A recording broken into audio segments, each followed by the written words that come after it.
हरियाणा में मंडियों में गेहूं की खरीद शुरू हो चुकी है। इस वक्त हरियाणा के कृषि मंत्री श्याम सिंह राणा हमारे साथ मौजूद हैं। किस तरह के इंतजाम हैं और खरीद किस तरह से चल रही है, उस पर पूरी जानकारी लेते हैं। सर, किस तरह का अपडेट मंडियों से आ रहा है? आपने फॉलो अप भी लिया होगा सभी मंडियों से, किस तरह के इंतजाम है? देखिए, 1 अप्रैल से सरकार की तरफ से घोषणा है, मंडियों में अनाज खरीदा जाएगा, गेहूं की फसल। लेकिन अभी फसल जैसे जैसे आएगी वैसे खरीदते रहेंगे। पूरा इंतजाम है हमारा, कोई किसी किस्म की दिक्कत नहीं है। 75 लाख मीट्रिक टन का टारगेट है और बड़ी आसानी से पूरा हो जाएगा। सर, टारगेट तो 75 लाख टन का लग गया, लेकिन जिस तरह से lakh metric ton 75 lakh metric ton का टारगेट है, लेकिन जिस तरह से कुमारी शैलजा हैं, कांग्रेस के अन्य नेता हैं, वो लगातार ये आरोप लगा रहे हैं कि सरकार के जो व्यवस्थाएं हैं वो ठीक नहीं है, टारगेट बहुत ज़्यादा सेट कर लिया है, लेकिन मंडियों में उस तरह की धरातल पर चीज़ें नज़र नहीं आती हैं।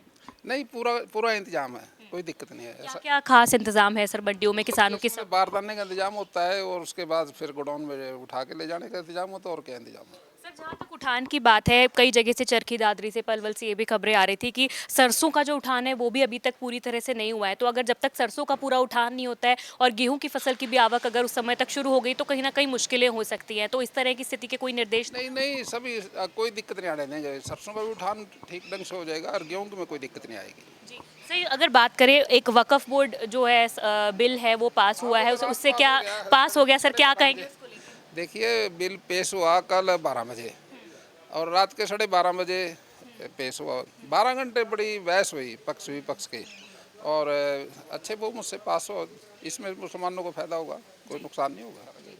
ठीक है सर। तो श्याम सिंह राणा इस वक्त हमारे साथ से, जिन्होंने कहा है कि वक्फ बोर्ड जो संशोधन बिल है वो पास हुआ है। ये काफ़ी चेंजेस कर कर पास हुआ है और 12 घंटे इस पर डिस्कशन हुई है और उन्होंने कहा है कि मुसलमानों को और जो समुदाय के लोग हैं उससे इनको काफ़ी फ़ायदा होगा। वहीं दूसरी तरफ अगर मंडियों की बात करें तो उन्होंने कहा है कि मंडियों में जो इंतज़ाम है वो काफ़ी हैं और किसान की फसल की जो है वो खरीद की जाएगी और जैसे ही मंडियों में आवक ज़्यादा शुरू होगी वैसे वैसे ही किसानों को खरीद करके 75 लाख मीट्रिक टन का टारगेट जो है वो पूरा किया जाएगा और किसानों को उसका भुगतान भी जो है वो समय पर किया जाएगा।